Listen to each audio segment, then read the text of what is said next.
Shalom, graça e paz.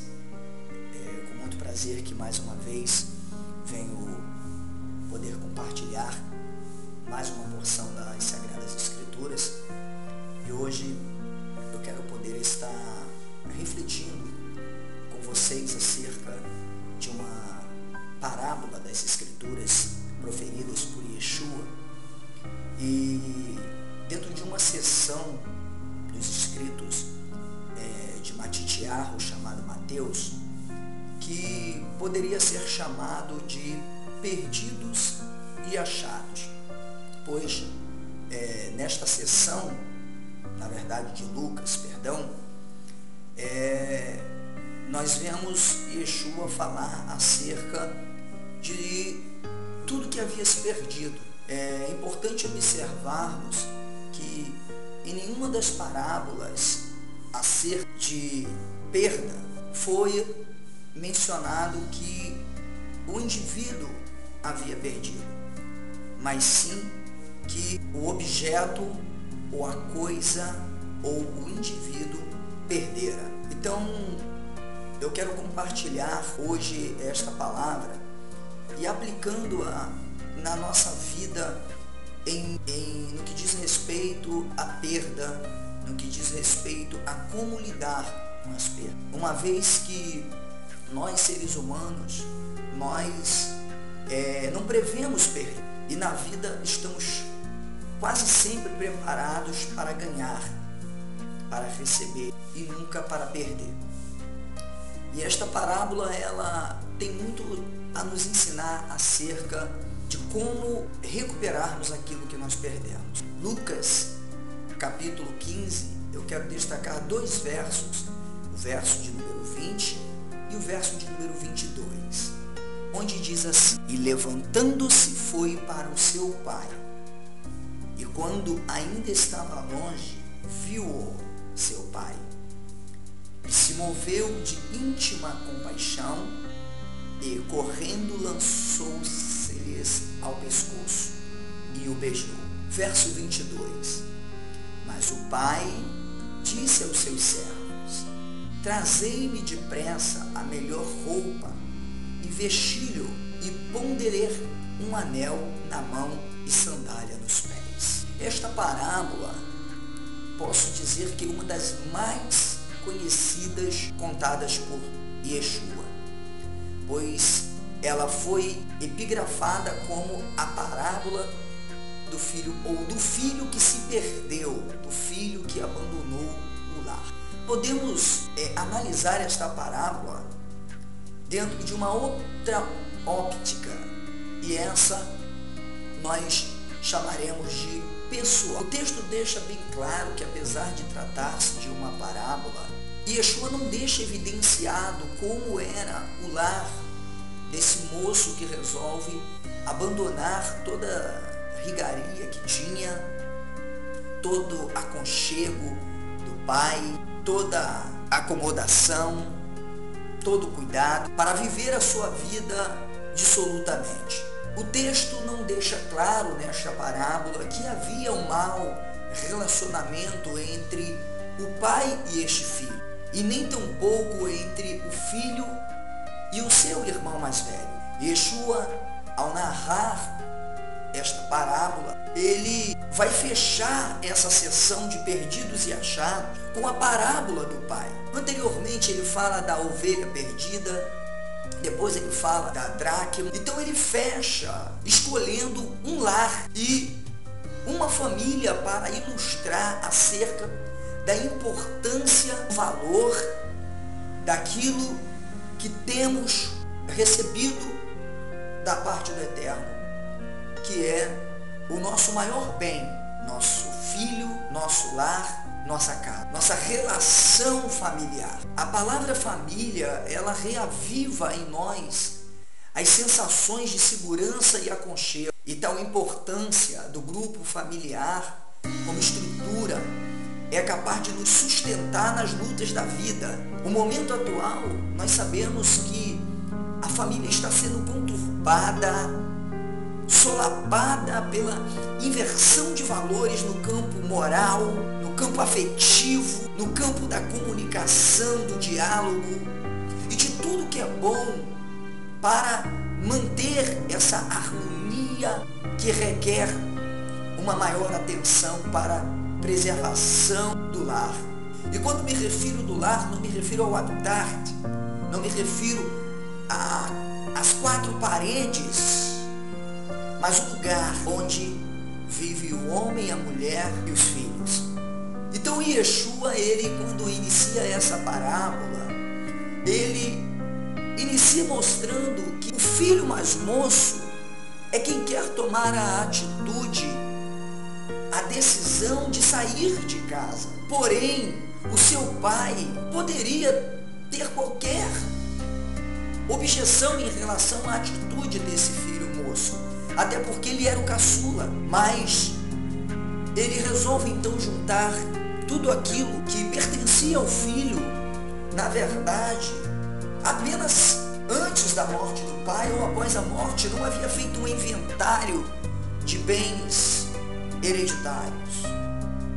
Mas ele resolve pedir ao pai a sua parte e então seguir a sua vida, seguir o seu rumo. O seu pai, ao invés de discutir, de bater boca, de trocar desafetos, em ridicularizar o filho mais moço pela decisão, pela atitude que ele está prestes a tomar, o pai simplesmente junta-lhes todos os bens e o entrega. É importante frisarmos dentro deste texto que Yeshua, ele não deixa em nenhum momento no conto, na sua fábula, na sua parábola, nessa ilustração que ele quer dar sobre o amor deste pai e as atitudes para poder reencontrar o que tinha perdido. E Yeshua deixa claro que em nenhum momento o pai, ele tenta convencer o filho acerca dessa decisão. Não fica evidente no texto, explícito no texto, que o pai tenha tido ali uma discussão, mesmo que agradável, para convencer o filho a não tomar tal decisão. Mas, sim, que o filho decide seguir a sua vida, então, sem saber do seu futuro, sem saber realmente para onde iria e qual seria o seu fim, ele junta ali tudo aquilo que lhe parece bom, que lhe parece favorável, agradável, que lhe parece o suporte de uma vida constante de bens e segue o Senhor. Porém, chega um momento que este filho, ele, distante da casa de seu pai, vivendo a sua maneira, praticando atos totalmente contrário à educação que tinha recebido do pai,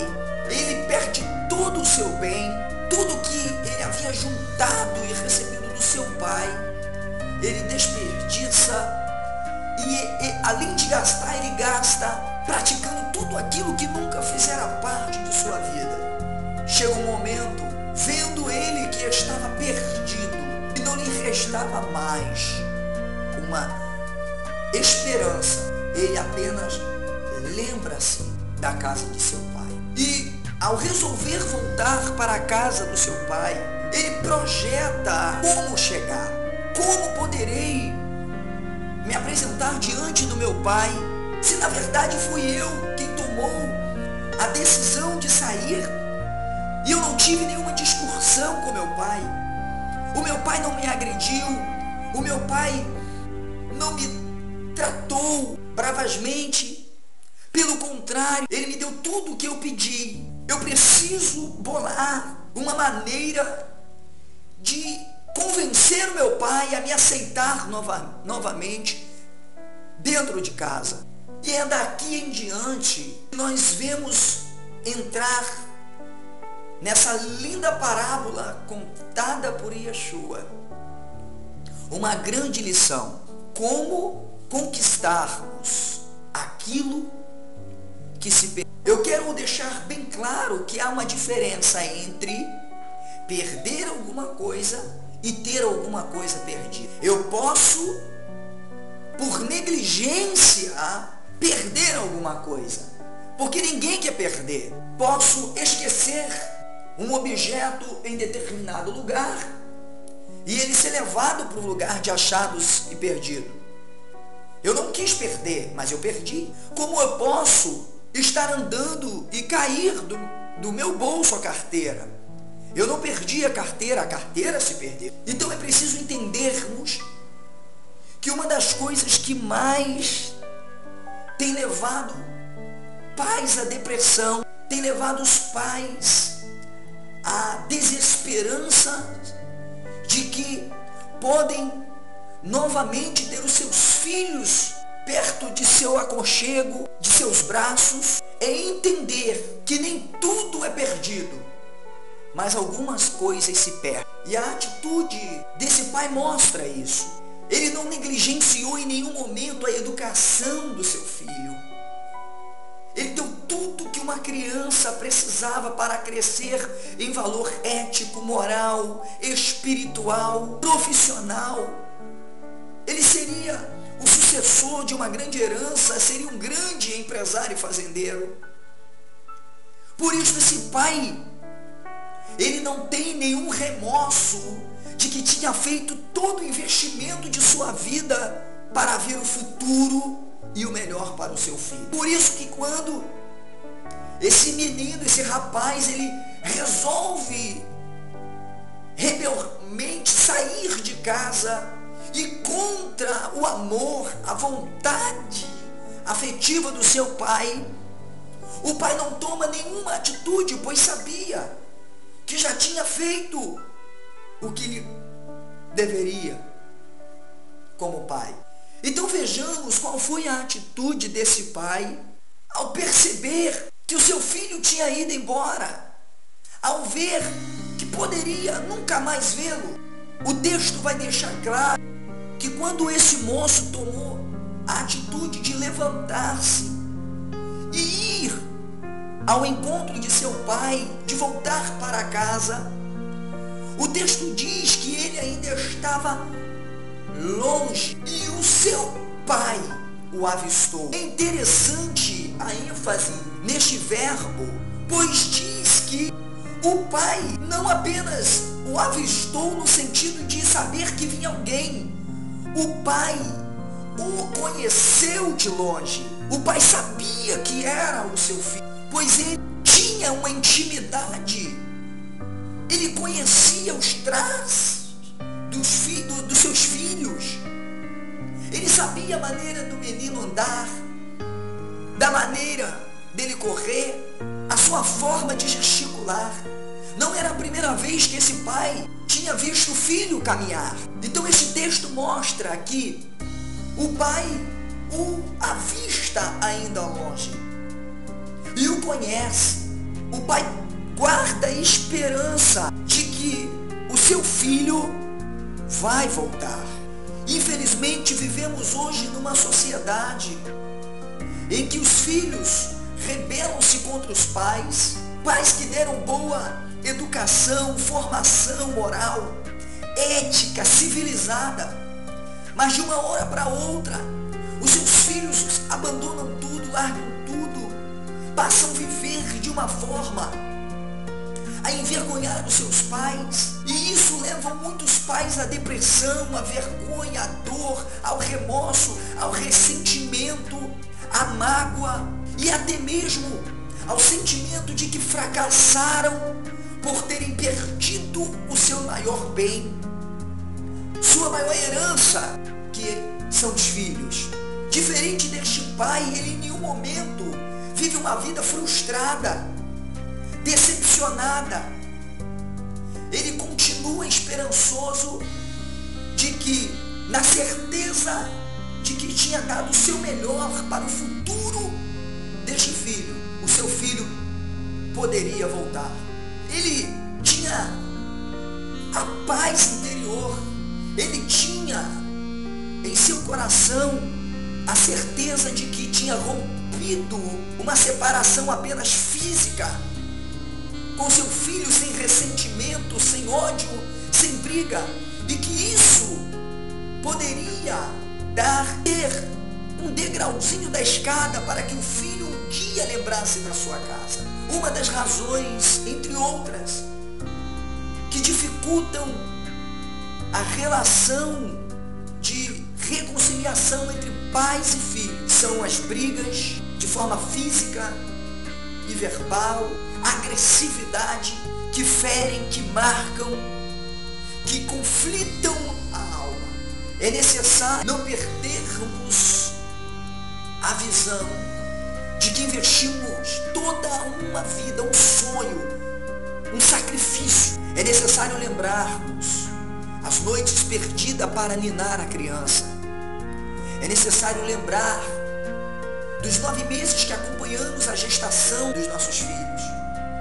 Os primeiros passos, as primeiras palavras, as primeiras brincadeiras, as primeiras ordens, sabendo que dependeremos disso como um imã que poderá atrair os nossos filhos para perto de nós novamente, se um dia eles vierem se perder.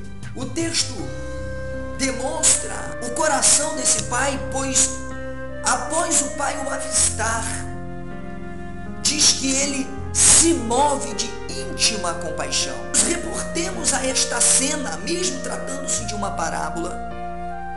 O pai, ele vê o filho bem distante, mas assim que vê o filho, o seu coração é tomado de compaixão.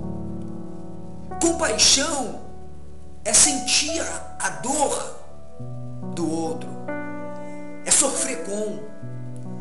E ele não sabe da história do seu filho, ele não sabe o que o seu filho viveu, ele não sabe por onde ele andou, as experiências que ele teve, mas mesmo assim, esse pai move-se de íntima compaixão.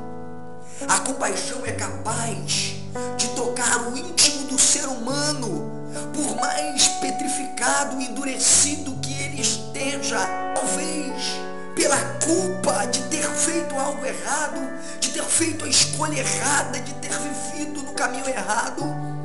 A compaixão é capaz de quebrar a barreira de separação entre um pai e um filho. O pai moveu-se de íntima compaixão, sendo ele um ancião, demonstrando que o que ele sentia era algo muito forte. Ele não espera o filho se aproximar. Quando ele percebe que o filho está voltando para casa, está vindo em sua direção, ele corre ao encontro deste filho. E correr aqui demonstra pressa. Ele tinha pressa de abraçar. Ele tomou uma atitude que comoveu o filho, que foi capaz de limpar o coração do filho, fazer com que toda a culpa, com que tudo que estava ali, acabando com a sua alma, fosse extraída, fosse tirado de dentro de seu mundo.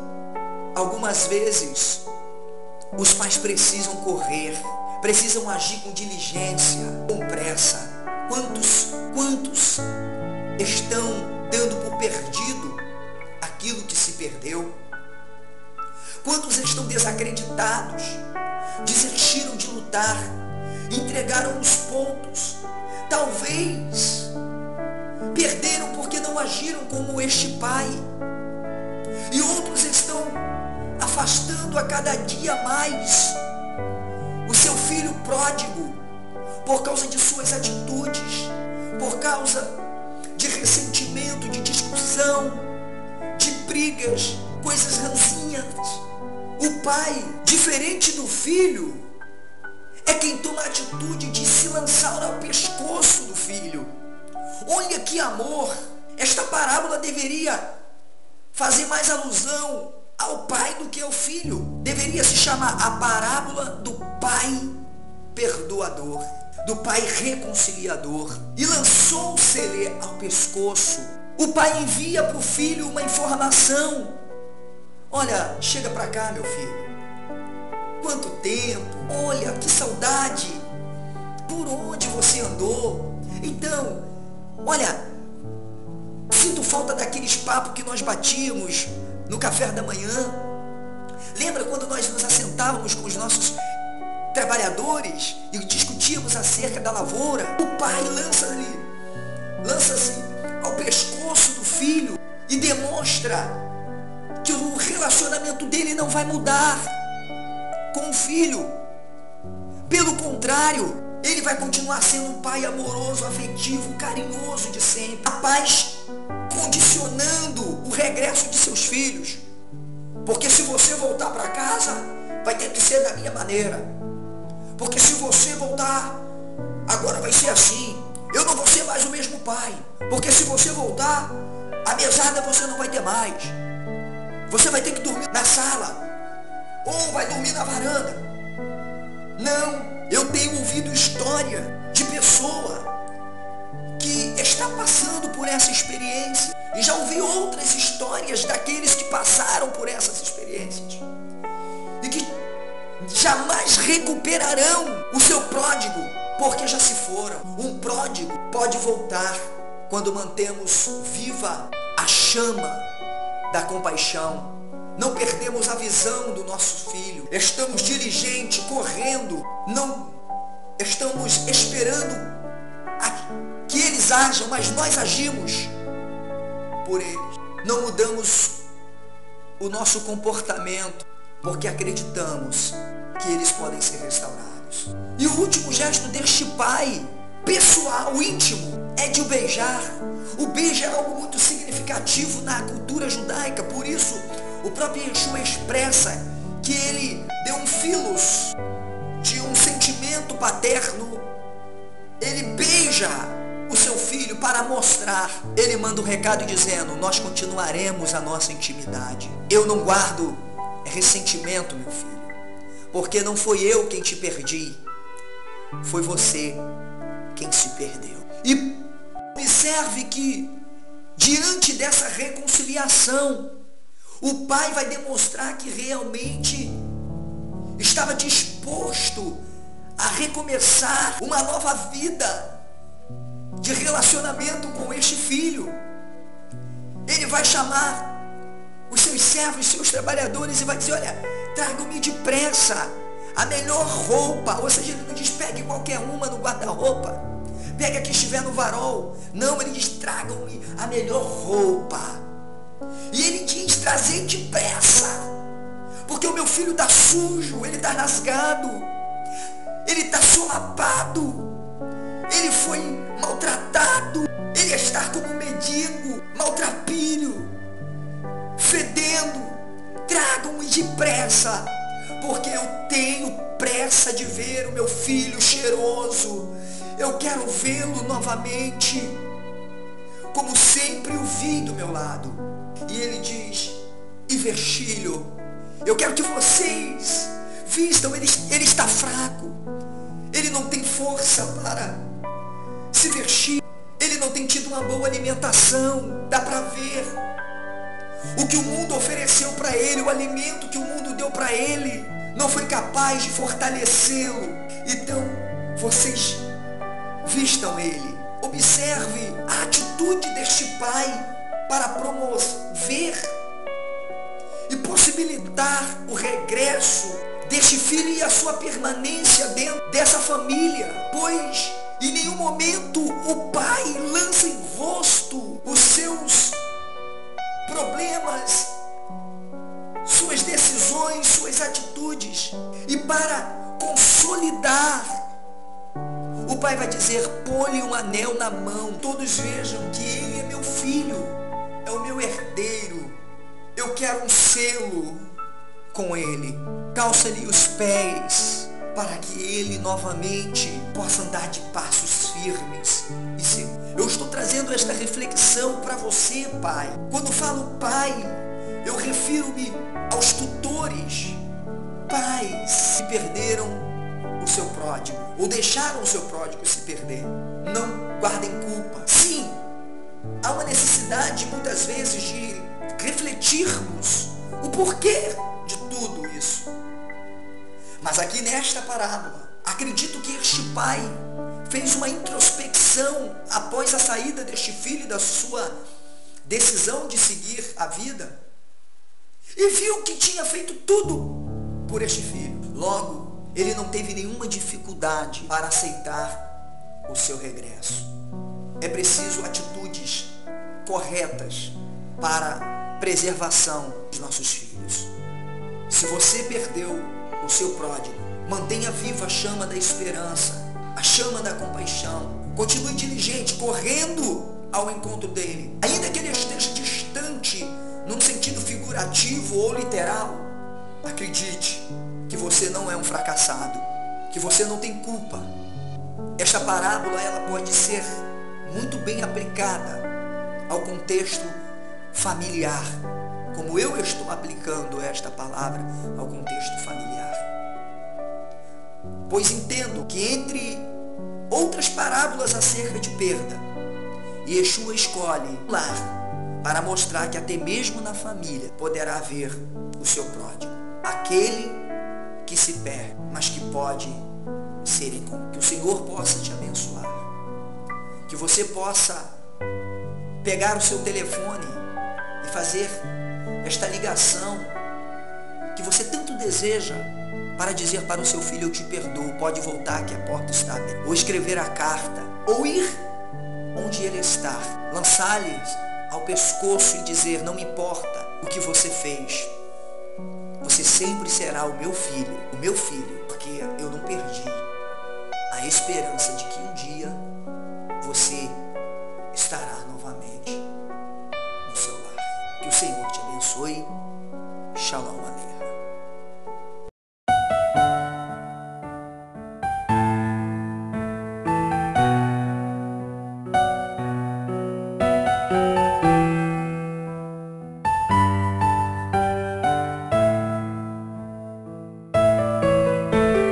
Deu-me uma vontade de ir embora, pra ver bem mais além do que eu via.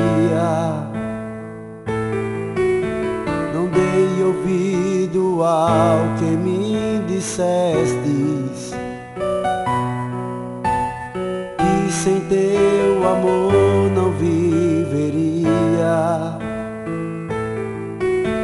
Peguei o meu dinheiro e fui embora. Ficastes tristes, mas eu não liguei. Gastei tudo que tinha em coisas fúteis, e mesmo assim amor e paz eu não conseguirei. Depois das coisas que vivi, depois dos bens que eu esbanjei, sem teu abraço viver achei que era fácil. Sem teu amor não sou ninguém. Sem teu amor não sou ninguém. Sem teu amor não sou ninguém.